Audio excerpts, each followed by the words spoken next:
লৌকিক অলৌকিক অতিপ্রাকৃত জগৎ। জাতিস্বর যারা হয় তারা অধিকাংশ ক্ষেত্রে স্বল্পায়ু সম্পন্ন হয়। গরুর পুরাণ অনুসারে 3টি লক্ষণের কথা বলবো যেগুলো স্বল্পায়ু জাতকদের ক্ষেত্রে দেখা যায়। লৌকিক অলৌকিক এই পর্যায়ের পর্যালোচনা আজকের বিষয় স্বল্পায়ু জীবন এবং অকাল মৃত্যু। একটি বিশেষ অনুরোধ, হেডফোন ব্যবহার করুন।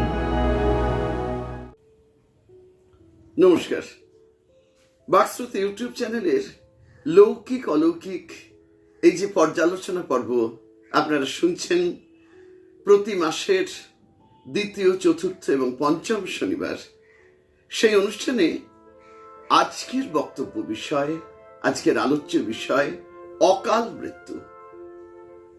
অকাল মৃত্যু কি অভিশাপ? সাধারণত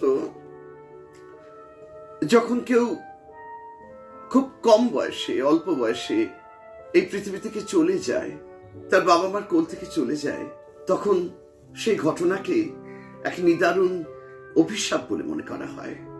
সেই অভিশাপ, সেই দুর্ভাগ্য হয় বাবা মার অথবা সেই শিশু সন্তানের পূর্বজন্মের কর্মের ফল।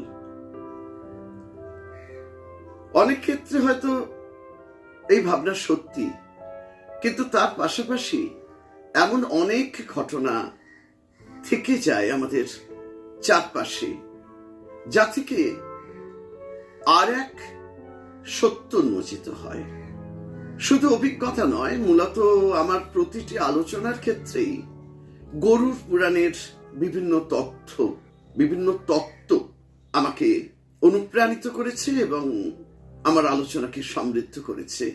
আজকেও আমি বলবো তেমন অনেক ব্যতিক্রমী ঘটনার কথা, যা থেকে সেই গরুর পুরাণের যে তত্ত্ব সেটা স্পষ্ট হয়ে ওঠে, তার সত্যতা সম্বন্ধে আমরা নিশ্চিত হই। গরুর পুরাণ অনুসারে 3টি লক্ষণের কথা বলবো যেগুলো স্বল্পায়ু জাতকদের ক্ষেত্রে দেখা যায়।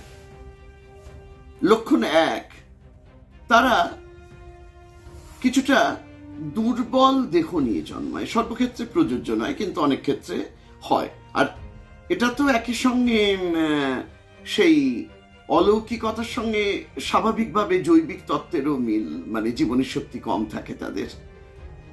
এটা খুব বড় কথা তাই নয়। দ্বিতীয়ত, এরা ঘুমের মধ্যে অনেক স্বপ্ন দেখে। এই যে শিশুদের স্বপ্নে হাসি কান্না, যেটাকে দেয়ালা বলে আর কি চলতি কথায়, সেই স্বপ্নে নানা কিছু দেখে তারা স্বপ্নের মধ্যে হাসে, স্বপ্নের মধ্যেই কাঁদে।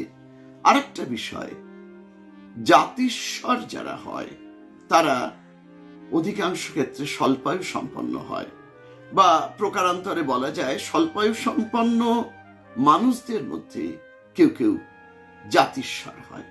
আগের জন্মের কিছু না করে যাওয়া কাজ পরিসমাপ্ত করার জন্যই স্বল্প সময়ের জন্য আত্মা নতুন দেহ ধারণ করে, শুধু সেইটুকু আরব্ধ কর্ম সম্পন্ন করার জন্য, সাঙ্গ করার জন্য। আবার অনেক সময় আত্মা জন্মগ্রহণ করে প্রতিশোধ গ্রহণ করতে। যদি কেউ অবিচার, অন্যায়ের শিকার হয় জীবনে, বা সে অবিচার, অন্যায় বা নিষ্ঠুর নৃশংস নির্যাতন কারণ প্রাণহানির কারণ হয়, অথচ যে মানুষটি আততায়ী, যে মানুষটি অত্যাচারী, যে মানুষটি হত্যাকারী, তার যথেষ্ট বা যথার্থ শাস্তি হলো না, তখন সেই আত্মা নিজের হাতে তুলে নেয় শাস্তিদানের প্রক্রিয়াকে। কিন্তু আত্মার তো সেই শক্তি নেই যে একজন মানুষ আমাকে মেরেছে, তাকে আমি মারবো, তাকে আমি হত্যা করব, তার গলা টিপে ধরবো, পারে না। আর তাই তাকে দেহ ধারণ করতে হয়। দেহ ধারণ করে এমন কিছু শিক্ষা দিয়ে যেতে হয় সেই পাপিষ্ঠকে, যা তার চিরকাল মনে থাকে। এমনই কিছু ঘটনা সম্বলিত আজকের এই রোমাঞ্চকর চিত্তাকর্ষক আলোচনা। স্বল্পায়ু জীবন এবং অকাল মৃত্যু পাপের ফল নয়, তা বিশেষ অভীষ্ট সাধনের জন্য। সেই জন্মগ্রহণ, স্বল্পায়ু জাতকের জন্মগ্রহণ অভীষ্ট সাধনের জন্য, নিজের অসমাপ্ত কাজ শেষ করার জন্য, কিংবা প্রতিশোধ গ্রহণের জন্য, অথবা প্রতিশ্রুতি পালনের জন্য। তিনটে কথা বললাম: প্রতিশোধ গ্রহণের জন্য, অসমাপ্ত কাজ পরিসমাপ্ত করার জন্য এবং প্রতিশ্রুতি পালনের জন্য। ঘটনা পরম্পরায় এই তিনটি বিষয়ে আসছি আমি প্রথমে আসছি প্রতিশ্রুতি পালনের পর্বে। আমার খুব কাছে এই মধ্য কলকাতাতেই সুরিলেন বলে একটা জায়গা আছে, মানে প্রাচী সিনেমা শিয়ালদা ওভারব্রিজ, তার গা দিয়ে যে রাস্তাটা চলে গেছে সেখানে পরপর সার্পেন্টাইল লেন, সুরিলেন, সেখানে ঘটেছিল এমন একটি ঘটনা। আমি শুনেছি আমার এক বন্ধুর কাছে, মানে ওই বাড়ির একেবারে ঘনিষ্ঠ প্রতিবেশী, এবং আমি দেখেওছি সেই মানুষজনকে। সেই সুরিলেনের বিকাশ চক্রবর্তী এবং তার স্ত্রী সুরমার জীবনের। বিকাশবাবু বাইক নিয়ে তার বিজনেসের কাজে বিভিন্ন জায়গায় যেতেন। যেদিনটা তিনি মারা গেলেন সেদিন সকালবেলাও ভীষণ ভোজন রসিক ছিলেন, এবং স্বামী স্ত্রীর জীবন, ছেলে বাইরে থাকে, প্রবাসী চাকরি করে, মধ্যবয়স্ক মানুষ দুজন, সম্ভবত 55-60 এরকম একটা বয়স ভদ্রলোকের। বাইক নিয়ে এধারে ওধারে ঘুরে বেড়ান বিজনেসের কাজে, আর খেতে ভীষণ ভালোবাসেন, ভোজন রসিক। আমাদের এখানে স্কটল্যান্ডে মাছের বাজার আছে, এবং মোটামুটি পুজোর পর থেকে শীতকালে নানান রকম মাছে একেবারে বাজার ভরে যায়। ইনফ্যাক্ট আমি নিজেও এখনো সেখান থেকে বাজার করি। তো যে বক্তব্য, ভীষণ ভালো পার্শে মাছ কিনেছেন, স্ত্রীকে বলেছেন আমি আসছি, বাড়িতে আসছি, তুমি জমিয়ে রান্না করে রাখো, আমি একদম লাঞ্চ টাইমের মধ্যে 2টোর মধ্যে ফিরবো, খাবো একসঙ্গে। সেদিনই মৌলালির মোড়ের কাছে মুখোমুখি একটা বাসের সঙ্গে সংঘর্ষে তার বাইক ছিটকে পড়ে। গুরুতর আহত অবস্থায় তিনি ভর্তি হলেন সেভিয়ার নার্সিং হোমে। স্ত্রী যখন গেছেন তখন একেবারেই সিরিয়াস কন্ডিশন, বাঁচবেন না। তার মধ্যেও বিড়বিড় করে নাকি 3-4টে শব্দ বলতে পেরেছিলেন: আসবো, খাবো, রেখে রেখো। স্বাভাবিকভাবেই একজন প্রায় অচৈতন্য মানুষের অর্থহীন অসংলগ্ন প্রলাপ। এর পর বাড়িতে তিনি একা, ছেলে বাইরে চাকরি করতেন, আগেই বলেছি। ফিরে এলেন ছেলে বাবার মৃত্যুর পর, এবং মা যেহেতু একা, বাইরে চাকরি ছেড়ে কলকাতাতে সল্টলেকে নতুন একটা জব নিলেন। ফ্যাসিলিটি অবশ্যই অনেক কম, কিন্তু মাকে ছেড়ে যাওয়া সম্ভব নয়, এবং মার পক্ষেও স্বামীর সেই স্মৃতি ঘেরা এই বাড়ি, সে বাড়ি ছেড়ে যাওয়া সম্ভব নয়। তিনি এখানেই থাকবেন। ছেলে এখানে সেটেল করলো, ছেলের বিয়ে দিলেন। মোটামুটি 1-1.5 বছরের মধ্যে পুত্র সন্তান এলো, পুত্রবধূর কোলে, এবং একই সঙ্গে তারও কোলে। তো সেই শিশুটি তো ঠাকুমার ভীষণ ন্যাওটা। আর পাশের বাড়ির এক ঘনিষ্ঠ প্রতিবেশিনী, তার ঠাকুমার দীর্ঘদিনের পরিচিত বন্ধু। তো ঠাকুমার যে ডাকনাম ছিল আর কি, সেই ডাকনাম বেবি, বেবি বলে ডাকতো সেই প্রতিবেশিনী বান্ধবী। তো ওই নামটা শুনে শুনে ঠাকুমাকে সে ঠাম্মা বলতো না বা অন্য কোনো সম্বোধন করতো না, বেবি বেবি বলেই ডাকতো। আর সে প্রয়াত স্বামী তিনিও ডাকতেন কিন্তু এই নামই, বেবি বলে। তো বেবির ভীষণ নেওটা, ঠাকুমার কাছে ঘুমোবে, ঠাকুমার কাছে খাবে, ঠাকুমাকে স্কুলে দিয়ে আসতে হবে। এমনভাবে 10টা বছর কেটে গেল। 10 বছর পর ভদ্রমহিলা মারা গেলেন। পেসমেকার বসানো ছিল, হঠাৎ করে পেসমেকার ফেল করলো। স্বামী মৃত্যুর পরই বসাতে হয়েছিল, তখন হয়তো মানসিক চাপেই শারীরিক অবনতি ঘটেছিল তার। তো হঠাৎ করেই পেসমেকার ফেল করলো, মারা গেলেন। আর অদ্ভুতভাবে সেই প্রিয় ঠাকুমা, প্রিয় বেবির মৃত্যুর 1.5 মাসের মধ্যে বাচ্চাটি টাইফয়েডে মারা গেল। তার দাদুর মতো, যে দাদুকে চোখে দেখেনি, সেই দাদুর মতো তারও বাঁ গালের কাছে একটা লাল তিল ছিল।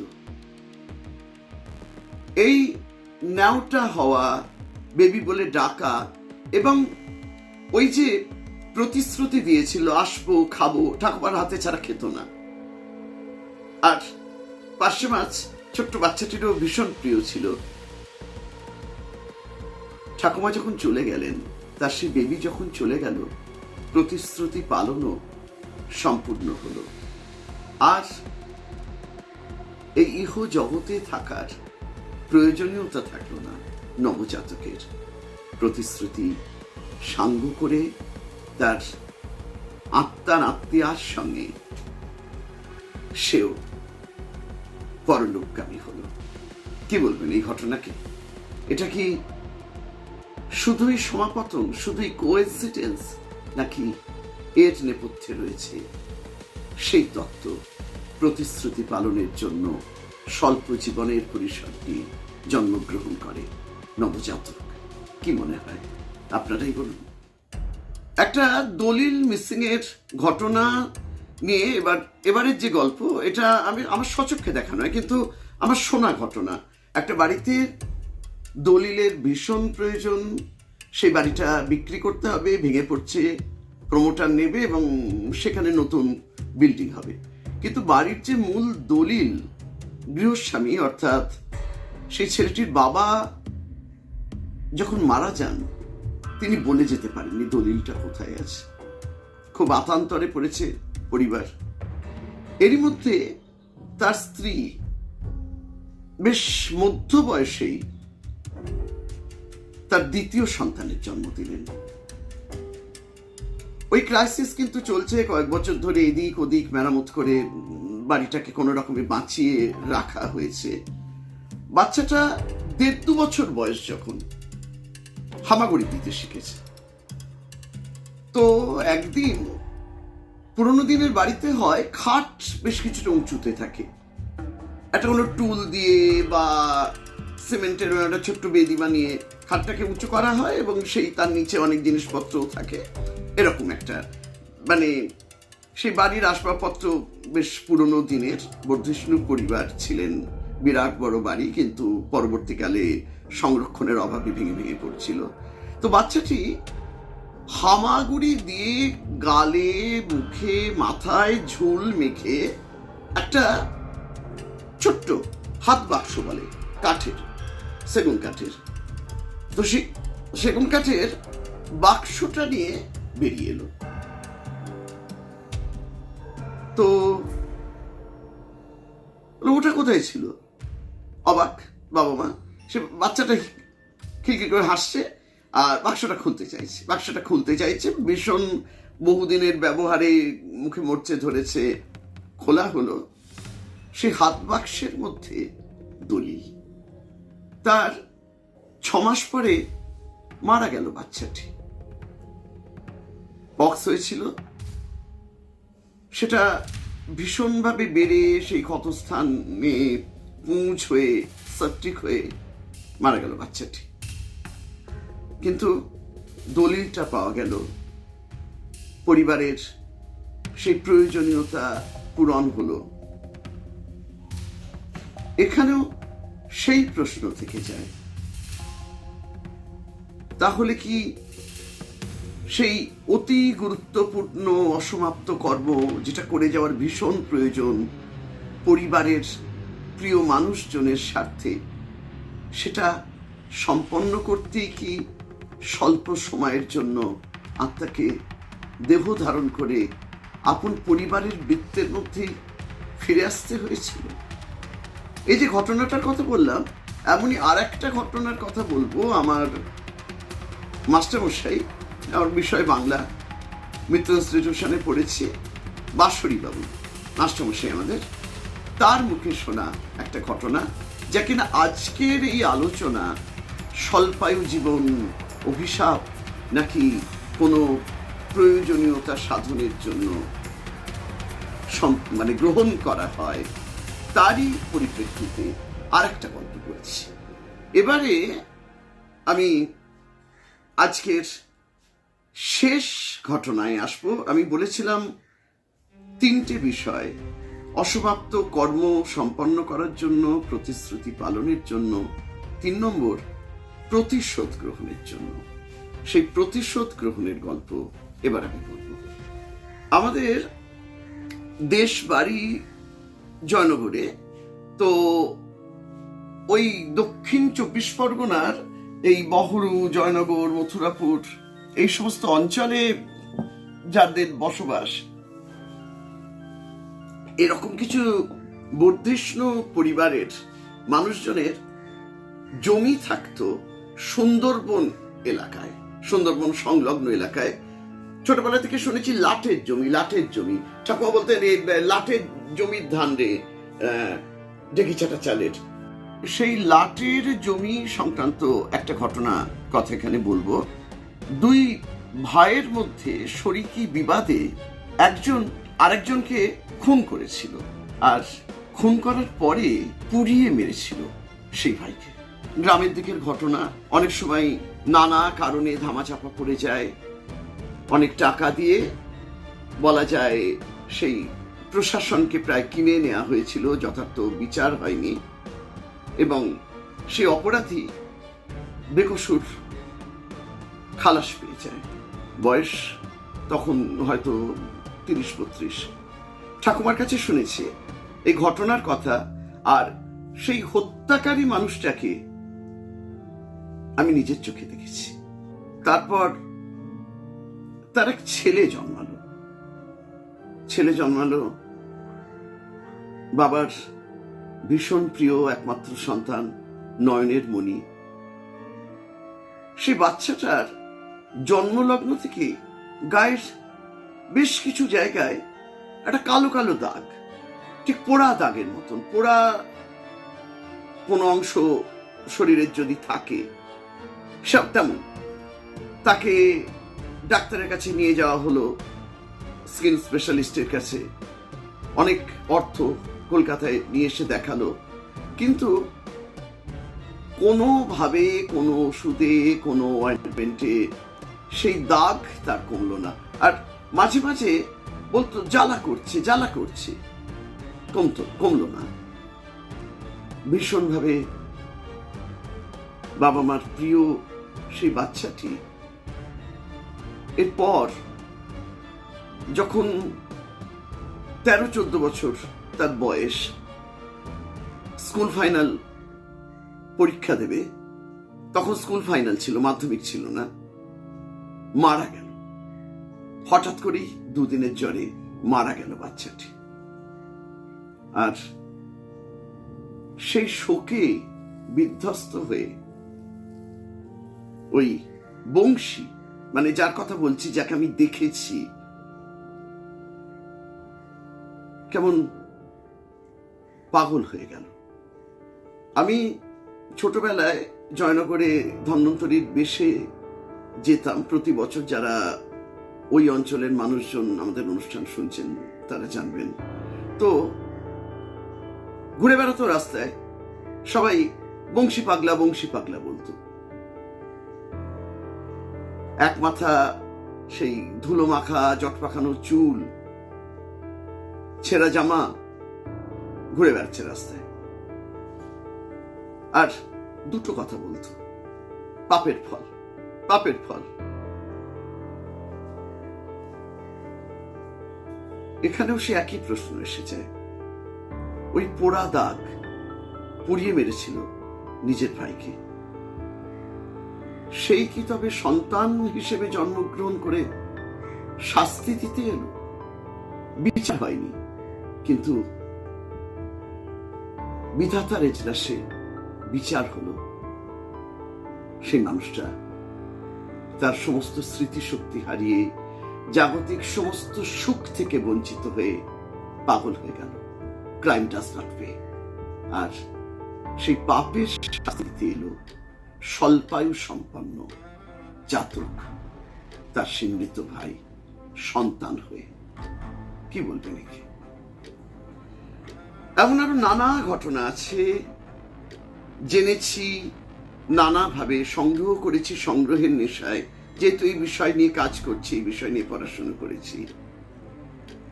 আরো অন্য ঘটনা নিয়ে, অন্য বিষয় নিয়ে আবার আসবো। আজকে এই পর্যন্তই। এমনই আকর্ষণীয় বিষয় নিয়ে আপনাদের কাছে আসবো।